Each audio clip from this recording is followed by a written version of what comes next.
Australia kaget, Amerika murka, dan para analis geopolitik hanya bisa geleng kepala. Tapi yang lebih mengejutkan, ada nubuat kuno dari tanah Jawa yang seolah-olah sudah tahu semuanya 5 abad yang lalu.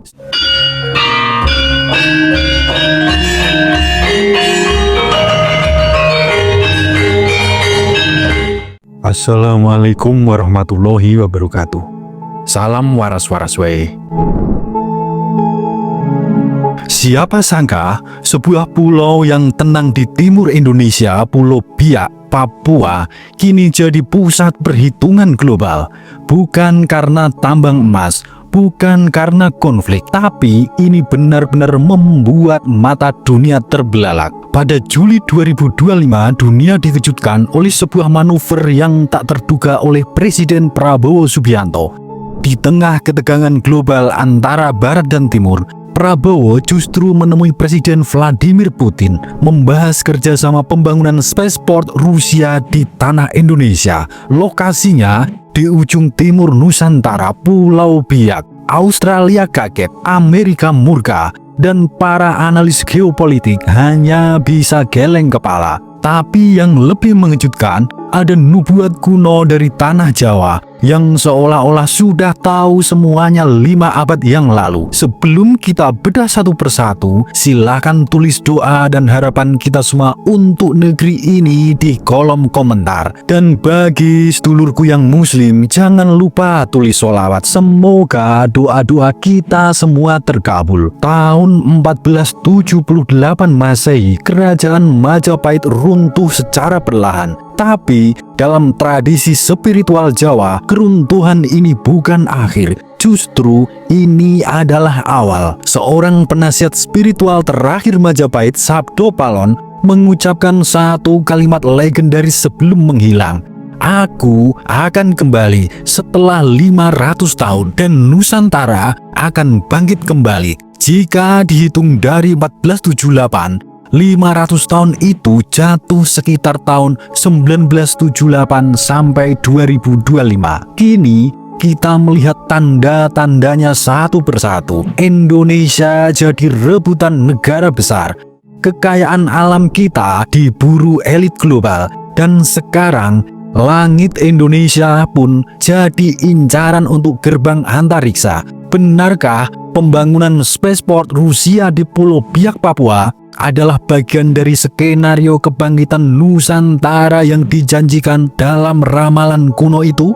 Pulau Biak bukan tempat biasa. Secara geografis, letaknya strategis dekat Khatulistiwa, menjadikannya ideal untuk peluncuran roket orbit rendah dan medium. Rusia sebenarnya sudah mengincar lokasi ini sejak 2001, tapi baru di era Prabowo, proposal itu benar-benar dibuka kembali. Dalam pertemuan pribadi dengan Putin pada Juli 2025, kedua negara menyepakati proyek bersama, pembangunan pelabuhan luar angkasa, transfer teknologi peluncuran satelit, dan mungkin sistem peluncuran pertahanan rahasia. Inilah yang membuat Australia dan Amerika Serikat panik karena Biak sangat dekat dengan wilayah Pasifik yang selama ini dianggap halaman belakang pengaruh Barat. Jika Rusia punya fasilitas luar angkasa di situ, maka peta kekuatan langit antariksa akan berubah. Selama ini Indonesia dikenal sebagai negara yang non-blok, netral, non-aligned movement. Tapi kini di bawah Prabowo, Indonesia tampak lebih pragmatis dan strategis. Tidak memilih Barat atau Timur, tapi memilih yang paling menguntungkan bangsa. Dan pembangunan spaceport Rusia di Indonesia bukan hanya urusan teknologi. Ini adalah pernyataan geopolitik. Langit dan antariksa Indonesia bukan lagi ruang kosong, tapi alat tawar menuju kedaulatan masa depan. Yang menarik, dalam banyak peninggalan budaya kuno Indonesia, langit selalu mendapat tempat penting. Di Sunda Wiwitan, langit disebut sebagai Buana Nyungcung atau alam tertinggi. Di Bali, dikenal konsep Triloka, bumi, alam antara, dan langit. Di Kalimantan dan Papua, Langit adalah tempat leluhur bersemayam dan asal kekuatan roh. Kini, langit yang dihormati itu kembali diolah menjadi jalur strategis global. Apakah ini suatu kebetulan atau seperti kata para peramal dunia?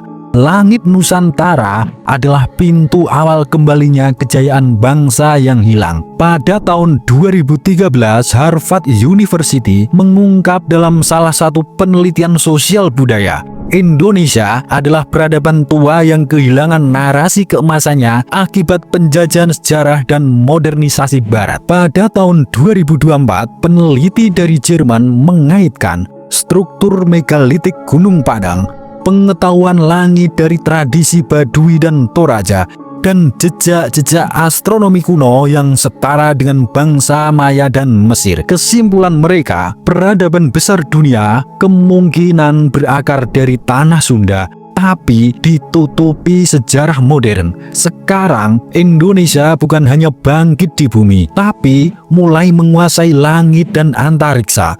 Bukankah ini bentuk nyata dari kebangkitan yang sudah dijanjikan Sabdo Palon? Ada sebuah pertanyaan besar. Kenapa dunia takut Indonesia bangkit? Jawabannya sederhana. Karena bangsa ini memiliki segala yang dibutuhkan untuk memimpin masa depan. Energi, nikel, batu bara dan uranium, air bersih, oksigen tropis, posisi strategis khatulistiwa, dan kini gerbang ke luar angkasa. Elit global tahu jika Indonesia bangkit, maka hegemoni lama akan runtuh. Dan jika Nusantara menguasai langitnya sendiri, tak akan ada lagi dominasi drone, satelit asing, atau pengawasan digital. Tapi kita juga harus bertanya, apakah kerjasama dengan Rusia benar-benar untuk kedaulatan? Atau hanya bentuk baru dari kolonialisme modern versi luar angkasa? Prabowo menyatakan Indonesia akan memiliki kendali penuh atas jalur orbit dan data satelitnya. Namun, pengamat dari Tokyo dan Canberra membuat opini mengejutkan. Ketika Rusia membangun, apakah Indonesia juga mendapatkan teknologinya? Atau hanya jadi tuan rumah yang diam? Kita perlu waspada, jangan sampai jadi penonton di rumah sendiri meski memakai baju kebangkitan. Jika rencana ini benar-benar berjalan, maka di tahun 2030 Indonesia akan meluncurkan satelit sendiri dari Biak, punya akses observasi cuaca, pertahanan, dan komunikasi mandiri. Bahkan mungkin bisa mengarahkan sistem pertahanan orbit selayaknya negara maju. Bayangkan, anak muda dari Papua atau Jawa Barat atau wilayah Indonesia yang lain bisa bekerja di pusat antariksa Nusantara, menjadi astronot, teknisi, atau ilmuwan langit dan antariksa. Itu bukan mimpi, tapi sedang dipersiapkan hari ini. Ramalan Sabdo Palon bukan tentang seseorang yang kembali hidup, tapi ini adalah kesadaran kolektif Nusantara yang bangkit dari tidur panjang. Dulu kita hanya dipaksa menunduk menjadi buruh global, menyewa langit pada negara lain, menonton roket asing di tanah kita sendiri. Tapi kini kita bangkit menulis ulang masa depan, memegang kembali langit dan antariksa, dan mengingat kita adalah bangsa besar yang hanya sempat dilupakan. Langit Nusantara tak lagi kosong. Ia dipertaruhkan, diperebutkan, dan kini mulai kembali ke tangan bangsa yang pernah menguasainya 5 abad lalu. Ramalan Sabdo Palon mungkin bukan sekedar legenda, tapi sandi dan pertanda spiritual yang memberitahu kepada kita semua, bersiaplah, kebangkitan Nusantara sudah dimulai, dan itu dimulai dari langit dan antariksa Indonesia. Suradira Jayaningrat lebur dening pangastuti. Wassalamualaikum warahmatullahi wabarakatuh.